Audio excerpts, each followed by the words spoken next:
Welcome in on this Thursday evening. I'm Chief Meteorologist Brad Panovich. You're tuned in to Live Weather Impact tonight. We're talking about the drought. Obviously, it's Thursday. You know what that means. We get the drought monitor update, and not great news that we'll pass along, but that's fully expected. We'll talk about that. We'll talk about what it takes to get out of this drought, and actually some rain chances going into the weekend. So some good news, not drought-busting rains, but something at least to help with the wildfire danger. That's been a story the last couple of days. Wildfires continue to be a big story here in the Southeast. Hot and dry for your Friday, so not a lot of change there. Saturday, yes, some late day rain chances, and next week, cooler and more rain chances. Could we actually see some normal weather for once? That would be a minor miracle. So the drought monitor comes out on Thursdays. The data runs Tuesday to Tuesday. You could see big expansion of extreme drought. And anytime we see extreme drought, which is the red, that's the level basically 4 out of 5 on here. You know, abnormally dry is level 0, they call it. So this is technically level 3 on this, but it goes from 0 to 4. It's 5 levels overall, with 0 being on there. But 38% of North Carolina and 40% of South Carolina in severe or extreme drought, Extreme drought making up a good chunk of both states, and severe drought making up almost 100%. So big expansion, and a lot of this, some of the notes we saw from the climate office. One of the things that I noticed today that was pretty telling was looking at some of the highlights from the climate office. They said Gar Creek, which flows into Mountain Island Lake, hit 0 stream flow, which means no water discharge coming into the lake. That's very rare. Fontana Lake in the western part of the state, 7 feet below target for this time of year. And as Monday, water restrictions in Raleigh, voluntary restrictions in Rocky Mount, and then a big wildfire out towards Fort Bragg. So there's been a lot of these indicators, we call them, popping up across the state. So today we're in day 18 in a row with no measurable rainfall in Charlotte, and that's likely going to be 19. So we'll be tied for the longest streak since the beginning of 2025. Look at these dates, though. All of them really from late fall into this spring. And in fact, the one we're in right now would have been almost a month long if it wasn't for that Easter weekend rain. That's the only thing that separated the St. Patrick's Day through April 3rd. Then we had Easter weekend, we had some rain, and then we've had another 18-day stretch. So be 19, by the way. So how much rain would it take to get out of the drought? I think this is really important, because when we get rain, people are going to say, hey, are we done with the drought, or how did this affect the drought? I'm going to have to say not much, because we need 1 foot to 14 inches in a month to get out of the drought in the Charlotte area. And most areas need 10 inches plus. That's not going to happen. That's highly unlikely. If we get a 10-inch month of rain, that would be an all-timer for that month. That's usually going to be record rainfall. And just to put that in perspective, we can break down the probabilities or the chance of getting out of the drought in a month. Less than 8% across the board. Now, in 3 months, there's some chance, all right? We got 1/4 of a chance maybe for Statesville, Morganton, Boone, maybe almost a 50% chance. Charlotte, not so much, about 17% chance. And that has more to do with the climatology of pop-up storms in the mountains once we get to the summer months. But the dew points do increase both Saturday and Tuesday. I don't normally get excited for 60-degree dew points. I'm actually rooting against them. But in this case, we want to see higher dew points, not because it's going to make it feel great, but because it's going to allow for moisture to move in and produce a scattered shower or thunderstorm. So planning for Saturday, it's not going to rain all day Saturday. Most of your day is going to be dry. In fact, the first half of the day, 100% dry. You could get to mid-afternoon before we even have a sniff of a pop-up shower. And most areas will not see rain until evening. And a lot of folks will not see any rain at all. So this is not like a widespread heavy rain event. This is really scattered to isolated showers into Saturday night and Sunday morning. So a lot of this might happen while you sleep, which is the best kind of rain. Doesn't mess up your plans, and we get the benefit of the rainfall. Now the amounts, this is why it's not a huge deal for the drought, because these totals, even optimistically a 1/2 inch, doesn't do a whole lot. It helps tremendously. It helps a little bit in the short term. The bigger story is this really helps out with the wildfire danger, because getting any moisture at all, even high humidity, helps with the wildfire danger. But a bigger story will be there are more chances of rain. So in isolation, these individual rain chances aren't a big deal, but the fact that we have 3 in the next 10 days, that is pretty significant. That's a nice pattern change. And it's going to be cool on top of that, which will help that moisture soak in. We won't have the really crazy evaporation rates. Remember, heat and drought are kind of connected. It's bad enough to have no rain, but when it's hot and dry, that even pulls more moisture out of the soil, out of the lakes, out of the streams, out of vegetation, and dry things. Just think about, you've got a hair dryer. I don't know what that is. I don't use that. Or a clothes dryer, right? You use heat to dry things quicker, right? So when heat and dryness combine, it really does pull moisture out of things. So that's why it's a double whammy when we have hot, dry weather. So cooler and wetter weather is actually ideal to help reduce some of the strain, especially on plants. And looking long range, 6 to 10 day outlook, love to see this. We've got an above average chance of precipitation going into early May. So your Jerry Hunt Supercenter 7-day forecast, you see the rain chances Saturday. Then we have a couple dry days, but cooler next week. And then look at this, rain chances for Tuesday, Wednesday, and then again possibly by Friday. And look at those temperatures, generally in the 70s, which is actually closer to normal for this time of year. The other part of this spring, the dryness has been one thing. It's been crazy hot. 25 days plus of 80 degrees or more already. That's 10 more than the previous record. So it has been crazy, crazy warm. So stick around. Coming up after the break, Tim Buckley will join me. We'll talk more about the drought, the wildfires, and the rain chances going into the weekend.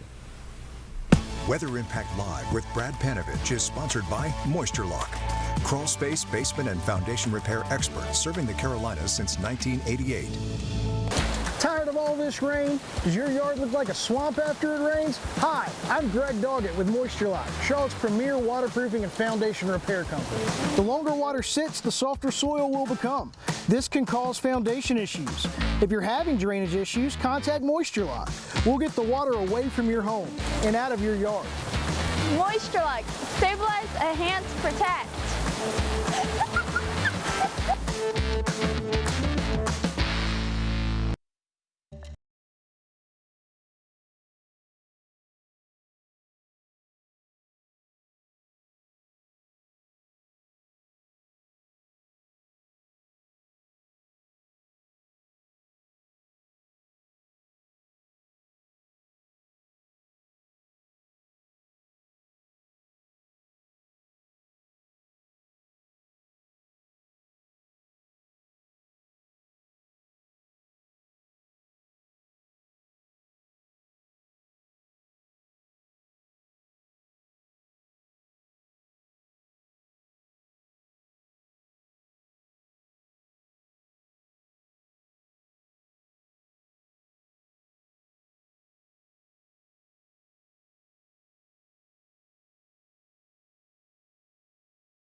Welcome back, everybody. Tim Buckley joins me from WFMY, and Tim, good to see you. It's Thursday, and we should just rename Thursday Drought Day because we know the drought monitor comes out, and no major surprises, honestly. I guess the biggest question I had going into this, and I feel like every week I'm going to be thinking this: are we going to see any of that exceptional drought start showing up in the Carolinas? That's, I think, the big question.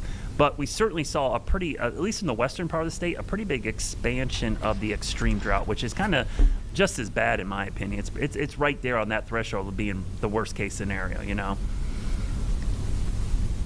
And I think we're getting to the point where people are noticing it. You know, you're in the yard, you're trying to cut the grass, you're doing stuff, you know, the grass isn't even growing, basically.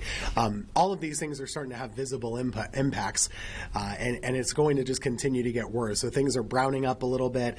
We're not seeing any significant rainfall, but I think the headline here, and they were mentioning this in the report, this is now definitively the worst drought for the state since that 2007, 2008 timeframe. So we're talking about a 15, 20-year period. We've had a lot more floods than droughts in recent memory, right? I mean, it's been more of the flood disaster getting North Carolina, at least in the last decade or two, Brad. And now the droughts are kind of more of a memory. And a lot of folks maybe haven't lived here in a bad drought because we haven't really had a lot of them. Yeah, it's funny you say that because I was looking at some of the long range. There's a really cool, I'm going to try to pull it up here, but there's a really cool part of the drought.gov page which shows you, I'm going to try to show you real quick, but it shows like droughts from like 2000 to present, and you can look back really far. And you mentioned the fact that droughts in wet periods tend to be very cyclical, like kind of a logarithmic pattern. But you're right, since about 2010 or 15-ish, right after our last drought, we've had more really wet weather than dry weather. We've seen these wet extremes. And so this in some ways, I think, is kind of droughts aren't out of the ordinary in the Carolinas. They, at least in the far past, you go back to the 1800s to now. But since 2010, it really feels like we've been seeing, like you said, more flood events. So I think it's making this feel a lot different to people because it's the memory of the last drought is like not there for a lot of folks. We got so many newcomers. I think a lot of folks just don't know how to deal with this sometimes. Yeah, I mean, I've been here since 2009 in North Carolina, and I don't really feel like I've had a big drought. I guess I got here just a little bit too late since that last big one. But it's going to be something that we're watching, obviously, not just the next couple of weeks, but for the next couple of months. The long-range pattern, you know, a month ago we thought we'd be established in a better rainfall pattern. We didn't really get to it. Whether it looks good or not in the long range, probably not worth speculating on too much right now. But if we can at least get a couple little rain events, that'll help to kind of get the wildfire risk a little bit better under control, wash the air out a little bit. Even something just to moisten things up a little bit would be welcomed. I was encouraged today, Brad, we didn't have any major new fires sparking across the state. That's kind of surprising. Yeah, I feel like we've been very lucky because when you look at these massive fires down to the south, it really is scary. I had the great honor this morning. I did the Weather Geeks podcast with Dr. Marshall Shepard from the Weather Channel and University of Georgia. Oh, cool. And he wrote a great article today in Forbes. And, you know, we had talked about this, the fire danger for Helene, you know, because of all the down trees in western North Carolina. But what I almost forgot about, and I shouldn't have, the swath of that tree damage goes down into, guess where? Georgia, northern Florida, western part of South Carolina. And when you look at where these fires are burning, like the big ones, they're in that damage path, Tim, where those big national forests down there, where there's a lot of down timber. So there are some calling cards here of the Helene damage path down in southern Georgia and Florida where those big fires are burning. So it was like a double whammy, the damage from the trees from Helene, and then you get exceptional drought down in those areas. I think that's why we're seeing such huge fires down there. That's a good point. I hadn't really thought about that until yesterday when we were talking to Justin down there too.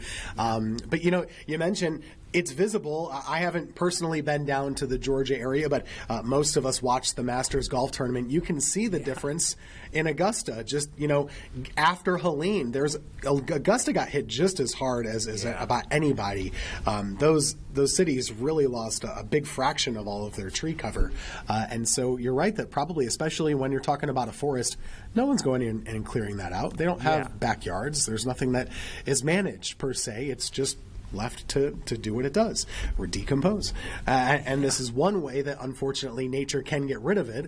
Wildfires are not good, but they are a natural process, and this can be a problem. But big human impacts down there. I mean, we've talked about the smoke in the air as a possibility, but, you know, I haven't seen the latest numbers, I guess, but a fair number of homes being impacted and destroyed, some people being, you know, displaced. These are things that we see out west a lot of times that we don't think about close to home. Yeah, we did a story today during our newscast, and we did have a lot of the governor of Georgia said they were thankful no fatalities, but there have been a lot of structures and a lot of people have lost valuable property items. And again, something you don't normally see. I'm watching the Watch Duty app today, and the one fire is kind of in a more rural area, that Pineland Road fire, which is crazy. 32,000 acres. I mean, that just blows your mind. But this Brantley Highway 82 fire, I'm watching it now. there's just a steady flow of those tankers flying into that fire. So there must be some threat to structures up there. That's the one that's closer to Brunswick, Georgia, to the coast, and it's definitely closer to people. But I'm watching the flight path. There's probably 4 or 5 tankers going up in that area to help fight that. So they're definitely trying to get a handle on these fires down there. And Tim, today we felt, I know you guys didn't get as much, but we felt some of the wildfire smoke today. I kind of suspected we would see some. I knew our South Carolina counties would, but we got a little bit. It was kind of this weird combo. We had an ozone action day, but also it was on the threshold of having wildfire, that PM 2.5 stuff. So we kind of had a double whammy of ozone and air quality issues with the smoke. But it really goes to show you how big those fires are, because those smoke plumes, I woke up this morning, I look at the satellite image, they were encompassing all of the southeast and offshore especially. It's true, and it'll be something that we have to watch. I wonder how long, right? Because these aren't going to be extinguished just like that.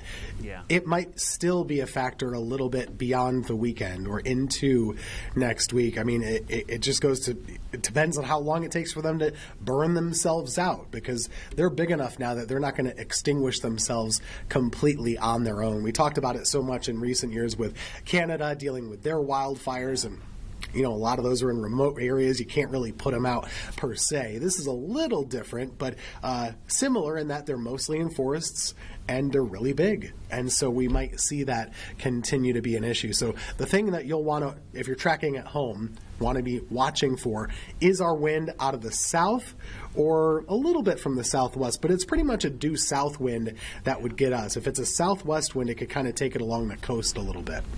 Yeah, we'll talk about the front that's heading our way Saturday, which is going to bring us some rain, but that might actually be a weird day where we might get some smoke pulled up ahead of that front because of that southerly wind, and then the front will help clear it out. I'm sure you get this question daily, and I feel like a broken record saying this, but I get this question almost every day I talk about the drought is, when is it going to end? Are we going to get rain? And you start looking at some of these numbers. Sure. We can pull these numbers up that show the probability of getting out of the drought. I can safely say, I don't feel this is a big limb, Tim. We're not getting out of this in a month. But I am somewhat encouraged. I saw some numbers today for our mountains, Morganton and Boone, where the 3-month chance of getting out of this have actually increased to about 25 to 40%.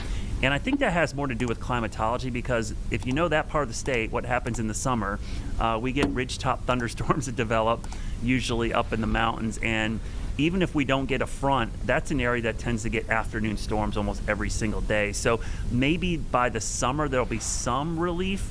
But I really feel like, Tim, this thing started last fall. I think it's going to be a whole year before we start putting a big dent in it. It could be the fall or the winter, just because of the long-term nature of this and how much rain it's actually going to take to get out of this. Yeah, that's good perspective. And we'll see how El Nino developing by the end of summer and into the fall impacts positively or negatively. I mean, it could go in either direction because, tropical activity is probably going to be a little bit lower. But you're right about the mountains. They tend to often get those daily thunderstorms. That can be good for rainfall. It could also bring in lightning back into the equation. So that could spark occasional fires as a possibility. But you're right, it does tend to rain up there almost every day. And what we do down in the Piedmont is we kind of track them and see how long they take to fizzle out once they get a couple of counties down in elevation. Yeah, it's almost like our version of the Florida pop-up storms. I can, every day I tell my staff, anybody new to the area, I said there's this interesting phenomenon in the summer. The ridgetop about noontime, you're going to see storms firing up on the ridgetop, and then a lee trough forms, and those will be down here in the Piedmont about dinner time if they hold together. But sometimes they don't. Sometimes they fall apart. But it is like clockwork almost if you get the perfect setup every summer afternoon. Now, speaking of this weekend rain chance, Tim, I'm gun shy, I think, because so many fronts come on the weekends and they look like they fall apart. This looks promising because a couple of things. One, the timing of the day is kind of ideal. It looks like the main forcing, if you will, gets here like dinner time Saturday, so peak heating. So I think there's a legitimate chance of some good pop-up showers or thunderstorms, but I should caution everybody, I'm sure you've told it, I don't think everybody's going to get a bunch of rain, and it certainly is not any kind of washout or widespread event. But if we're going to get rain, it looks to be like late Saturday night kind of thing, right? I think scattered, not soaking, is the way to put it for most of us. Right. And another thing that's interesting, if you look at the little wind motions you have on your graphic there, it seems like most of this is happening behind the front, not ahead of it. That might have a little bit more staying power. So if it's on the cooler side of the front, you might be able to get a better rain process a little bit more widespread. And I wonder, it almost seems like it's been trending to kind of hang on to this a little longer, a little later, more into Saturday night, and maybe even into early Sunday morning. I keep seeing these runs and thinking I might need to up my rain chance on Sunday a little bit more. I only have a 20% right now. It could linger a bit through midday if we're lucky. That's a possibility, and that could keep our temperatures cool as well. Yeah, it's almost like there's like a little low that forms on the backside of the front or something. There's a little, I see counterclockwise spin in some of the modeling. But the other part of this, Tim, is like we're getting excited. Okay, it's rain. That will certainly help with the air quality. It also will help with the wildfire. Won't do a lot for the drought. I mean, a quarter, half an inch, that would be great. My lawn will take it, but that's not going to put a big dent in the drought. I think the bigger story next week is the pattern overall. I'm not going to say it's cool because it's probably normal for this time of year. It's cooler than what we've had, and there's a couple different chances of rain next week. So I think the combination of actually 70s for highs maybe and chances of rain, that's actually a pretty good setup because there's two things about drought. It's bad enough it's dry, but it's been hot and dry, which has been sucking moisture out of the vegetation. Right. The fact that it could be cool and damp, that's actually a perfect scenario next week. It's promising, and it's different, at least, right? It is different than where we've been, and not in the same stasis of hot, dry, hot, dry, hot, dry. Because sometimes, even if you don't have a long-term rain deficit, you can get what we call a flash drought. Yes. A flash drought is basically you're just really hot and dry for a couple weeks. We've kind of had that. We're at 21 days of 80, Brad, here in Greensboro. That's weird. That is weird stuff happening. So it'll be nice to be a little cooler, a little less sunny perhaps as well. Yes. And hopefully some of that moisture, if you're doing some of the nighttime watering, which is encouraged, I like that graphic you had earlier today about that, maybe that moisture will hang on a little longer rather than evaporate so efficiently in that hot, sticky sunshine. Yeah, I'm glad you mentioned that 80. I looked ours up because that number blows me away too. We've had 25 days of 80 plus. Ooh. That is not only the record, that's Wild. The record by 10 days. I mean, it's 10 days more than number 2 on the list. It just, that is, I don't think people have really, I think we lost grasp of that because it's been so dry. It's like, it's been crazy hot. And I look too, since the beginning of the year, this is our driest start to the year on record in Charlotte through the 23rd of April. So that just blows my mind. Wow. And then these dry streaks. So today was day 18 in a row with no measurable rainfall in Charlotte. What's really interesting about this graphic is you look at the other day streak we're tied with. This is since the beginning of 2005, by the way. 18 days before that was St. Patrick's Day to Easter weekend. So the only thing that broke up those two 18-day stretches was that Easter Day rainfall. Otherwise, we would have had a month straight with no measurable rainfall. And all of these dates are basically within the drought framework, which was late fall and then this spring. So, pretty wild. That graphic you have there is great, Tim. That spring temp break. I mean, this is for us that would be wild, but for you guys, that's a lot of warmth up there. You figured we'd get a wedge or two in the spring that might have a couple of cool days. Not so much this year. Right. Yeah, I have to update it. I did this a couple days ago, so I need to change the numbers a little bit. But here in Greensboro, we're at 21 80-degree days now. We've only had 10 days in the 60s, and we've only had 8 days that were cooler than that. And so we rank number 1 for high temperature. We rank number 1 for average temperature. We rank number 2 for average low temperature. But this is all of March and all of April. And to think that you could get 21 80-degree days and still have a whole week of April left, I wouldn't have believed you. It really is something that jumps off the page in a huge way because our average highs are in the 50s and 60s in March and then the 60s and 70s in April. Those are the averages. Yeah, we've seen some warm spells, and I feel like in our kind of climate, we're not surprised anymore. But this is surprising me because it is something that's like, there's warm, and then there's what's happened this spring. It just seems so out of the ordinary. Real quick, Tim, I wanted to talk about. I love the little state climate office drought summary they put up. And there was some really cool things I Sure. pulled from it today. One was close to home. So in Mecklenburg County, they actually highlighted a Gar Creek, which is a real tiny creek. It's not big. I'm not going to get, like too excited about it. But this creek flows into Mountain Island Lake. And why is that important? Mountain Island Lake is our source of water, drinking water in the city of Charlotte. Now, it's fed by the Catawba as well. But this Gar Creek had zero stream flow and discharge into the lake this week, which is crazy. That means Wow. it's completely dried up. And then Fontana Lake, which is in the western part of the state, it's a beautiful lake, by the way, 7 feet below target level for this time of year. Wow. Those are really striking. That is not just a little dry. That is really, really dry, Tim. Crazy to see that. And, it's weird to me and interesting how it's a little uneven. Some lakes are way below average. Others are a little bit below average. Here in Greensboro, we got a couple of reservoirs that service our drinking water as well. Lake Brant is about 10 inches below average. Lake Townsend about 6 inches below. So I would think they'd be a lot more, and I'm surprised that they're not so far. But, there's a big water impact already, especially in western North Carolina, and that flows downstream. Like you say, you got to kind of feed that impact downstream, and if you're not getting it where it's supposed to be coming from, you're in trouble. Yeah, you really find out where the source region for some of these lakes and streams are, because I'm sure some of those reservoirs up to you are fed from streams that come out of Virginia, and maybe they've had a little bit more rain up there or something to help you out. Yeah, that's true. Whereas most of our western lakes are flowing either from the mountains or they're coming out of eastern Tennessee, and they've been dry as well. So there's been no rain over there, and that's kind of really impacted them as well.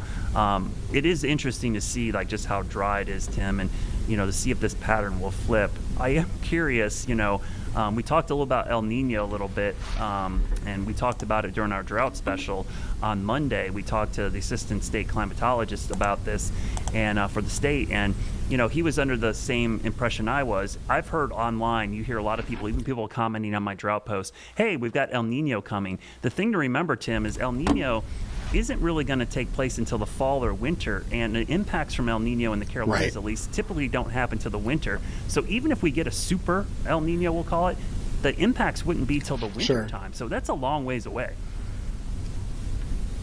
And the impact of the tropical thing, like we said, is usually less tropical moisture.